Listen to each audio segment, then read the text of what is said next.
the basic disease of unconsciousness, what I call it, and unconsciousness really is just that process of attaching to thoughts as if they were ultimately true. On one hand, you have reality, which is what is happening now. On the other hand, you have your thoughts about what should be happening.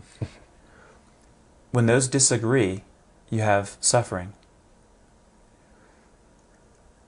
If you energize what you think should be happening in opposition to what's actually happening, it's worse, it hurts more. If you can recognize that what is, which is to say, what's happening it's a kind of absolute truth, and it actually is the doorway to what I'm talking about. The fundamental thing you can't change is that what is. You may not like what's happening, so what is what's happening. What is it right now? We're sitting and talking, right? Mm-hmm. If I started to entertain the thought that we shouldn't be talking right now, that would cause anxiety. Now, I don't believe that thought, which is to say I'm not attaching to it. And that if I did, I would feel a contraction in my body or a hurt. It could be, an emotion like anger. It could be sadness, fear, of course, fear, which is sort of the fundamental, the terror at the heart of all suffering, if you will. Because who would I be without attachment? That's scary. It can be. It's really not. You have to be bold enough, courageous enough to see what thoughts you're having that disagree with reality. I could say, it should be raining right now. It's always now, so I'll just say, it should be raining. Okay, I don't believe that.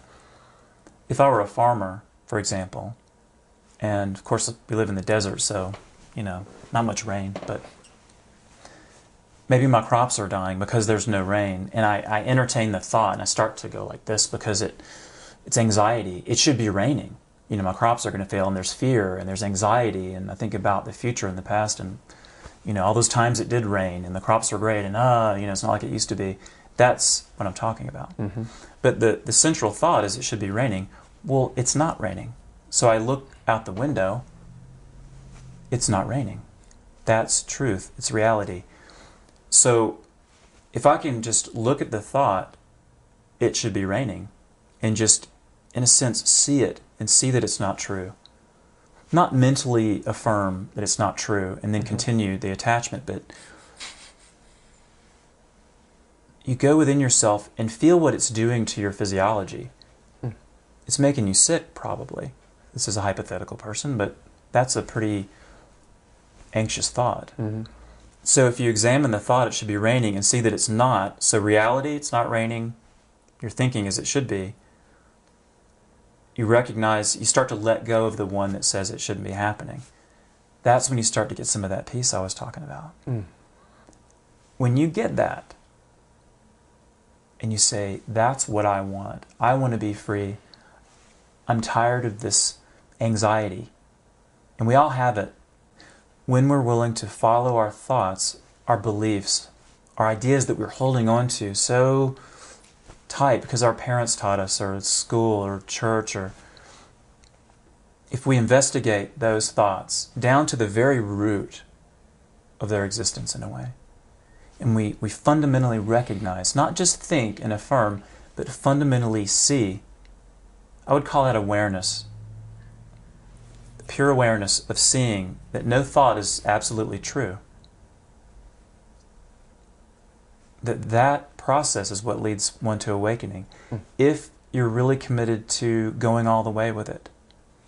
That's the only real satisfaction, is ending the reign of the mind over your sense of self. So the last thought, or the most fundamental thought, is a sense of self that we've created. And all of these other ideas we have, such as it should be raining, or in a way outgrowths of a basic misconception about who we are. So if you can start with what's bothering you, not you could, but anyone who's interested in this, I'm going to say, you can try this, anytime you have some anxiety, there's going to be a thought that you're entertaining that you're attaching to some degree that disagrees with what's actually happening now. It's 100%. When you see that, you just start to see that it's not very smart. It's not doing you any good. And then you face the fear underneath it. Who would I be without my attachments? Who would I be without my story, my mentally fabricated world, of which I am the central object? When you're willing to be done with that, then you're on your way. And I would recommend that you find what I would call a true teacher. And that's a personal journey. And what I did was I studied, like I said, until I intuitively recognized what I felt was real. And no one can do that but you.